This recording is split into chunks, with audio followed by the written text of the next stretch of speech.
And I tried hard to be proud of my service, but all I could feel was shame.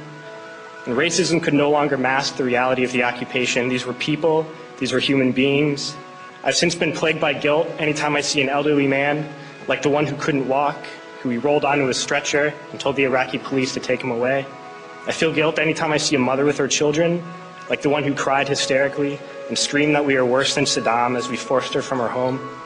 I feel guilt anytime I see a young girl, like the one I grabbed by the arm and dragged into the street. We were told we were fighting terrorists.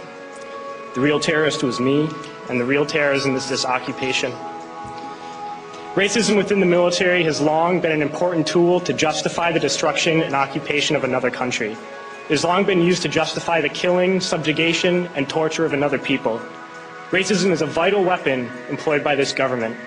It is a more important weapon than a rifle, a tank, a bomber, or a battleship. It is more destructive than an artillery shell, or a bunker buster, or a Tomahawk missile. While all those weapons are created and owned by this government, they are harmless without people willing to use them. Those who send us to war do not have to pull a trigger or lob a mortar round. They do not have to fight the war, they merely have to sell the war. They need a public who is willing to send their soldiers into harm's way. They need soldiers who are willing to kill and be killed without question. They can spend millions on a single bomb, but that bomb only becomes a weapon when the ranks in the military are willing to follow orders to use it. They can send every last soldier anywhere on earth, but there will only be a war if soldiers are willing to fight. And the ruling class, the billionaires who profit from human suffering, care only about expanding their wealth, controlling the world economy. Understand that their power lies only in their ability to convince us that war, oppression, and exploitation is in our interest. They understand that their wealth is dependent on their ability to convince the working class to die to control the market of another country. And convincing us to kill and die is based on their ability to make us think that we are somehow superior. Soldiers, sailors, Marines, airmen have nothing to gain from this occupation. The vast majority of people living in the U.S. have nothing to gain from this occupation. In fact, not only do we have nothing to gain, but we suffer more because of it. We lose limbs, endure trauma, and give our lives.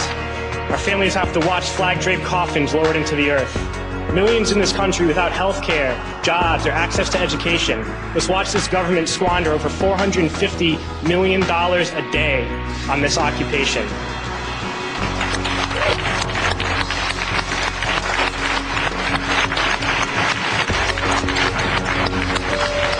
Poor and working people in this country are sent to kill poor and working people in another country to make the rich richer. And without racism, soldiers would realize that they have more in common with the Iraqi people than they do with the billionaires who send us to war.